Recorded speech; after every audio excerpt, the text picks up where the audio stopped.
Election की तैयारियां करेंगे और खूब 24/7 काम करके अपनी पार्टी को यहाँ जिताएंगे। शुक्रिया।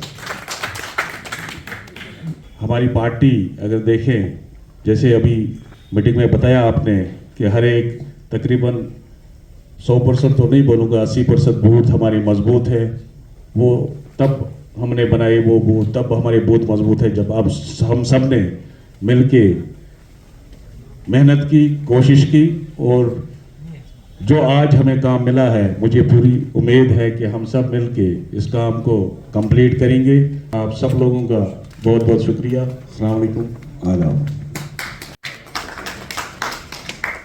आप सारे जानते हैं कि भाजपा यानी बीजेपी आज हमारे यहाँ पे नॉर्थ में पार्लियामेंट्री कॉन्स्टिट्यूंसी की मीटिंग थी, जिसमें श्री अशोक कौल जी हमारे जनरल सेक्रेटरी ऑर्गेनाइजेशन मौजूद रहे और हमारी कोर कमेटी सारी जो डिस्ट्रिक्ट की हैं और सारे विस्तारक और हमारे कॉन्स्टिट्यूंसी प्रेसिडेंट्स और डिस्ट्रिक्ट प्रेसिडेंट्स मौजूद रहे।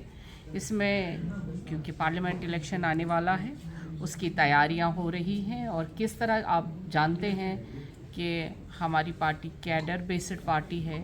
हम अपने कार्यकर्ता को 24/7 तैयार रखते हैं। भले ही कोई भी काम हमसे कहा जाए, हमारे कार्यकर्ता से हमसे कहा जाए, हमें तैयार रहना पड़ता है। हमारी हमेशा कोशिश रहती है पार्टी की कि हम लोगों तक पहुँचे और जो हमारे कार्यकर्ता है वो एक्टिव रहे। और अब इलेक्शन बहुत नज़दीक है, उसके लिए हमारी आज की जो मीटिंग थी, इसमें सारे अहदेदारान यहाँ पे मौजूद थे। उस सिलसिले में हम आज के बाद आप देखेंगे कि हर चौराहे पर, हर नुक एंड कॉर्नर पे बीजेपी का कार्यकर्ता एक्टिव नज़र आएगा, क्योंकि अब इलेक्शंस होने वाले हैं।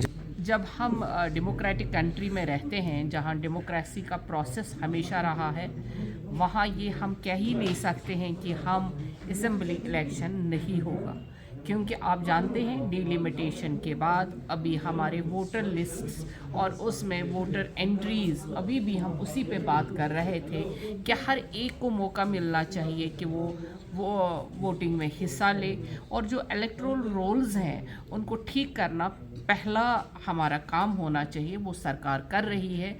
और पार्लियामेंट इलेक्शन के लिए भी वो प्रोसेस चल रहा है, क्योंकि पूरे हिंदुस्तान में, पूरे मुल्क में ये प्रोसेस चलेगा और इलेक्शन एक टाइम पे होगा इंशाअल्लाह रहमान। वो प्रोसेस के बाद, क्योंकि डेमोक्रेसी का मकसद ही है कि इलेक्शन का प्रोसेस हमेशा रहता है, उसमें कोई दो राय नहीं है। बस इलेक्शन कमीशन बिगुल बजाएगा और यहाँ इलेक्शन होगा। यूएलबी इलेक्शंस और पंचायत राज क्यों पीछे लिया गया? देखिए, आपने देखा कि डीलिमिटेशन यहाँ पे हो गया, आप सब जानते हैं, और हम जो लोग हमें सुनेंगे उनको भी मालूम होना चाहिए कि यूएलबी और पंचायत इलेक्शन में भी यहाँ पे खामियां थी।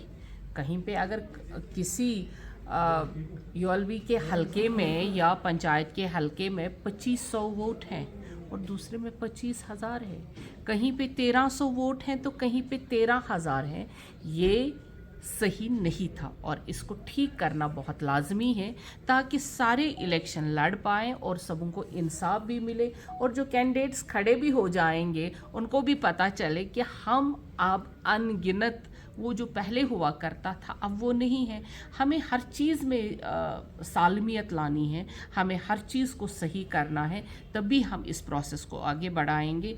आपको लग रहा है कि थोड़ा सा धीमा है, लेकिन जो ही ये प्रोसेस शुरू हो गया है और जब हम वो इलेक्शन करेंगे, वो भी क्लियर एंड क्रिस्टल तरीके से आपके सामने आ जाएगा और सभी इसके लिए सराहा करेंगे। क्या इसका मतलब कि अभी तक डिलिमिटेशन मुकम्मल नहीं हुआ है? डिलिमिटेशन कब का ख़त्म हो गया है, और जो वोटर लिस्ट्स थे, जो डिलिमिटेशन के बाद आ गया है कि कहीं पे 1300 वोट है आप किसी हलके में, जो आपने पीछे देखा जब आपने पंचायत इलेक्शन देखा, यूएलबी का इलेक्शन देखा, किसी कैंडिडेट को 25,000 वोट थे तो किसी हलके में 2500 के वोट थे।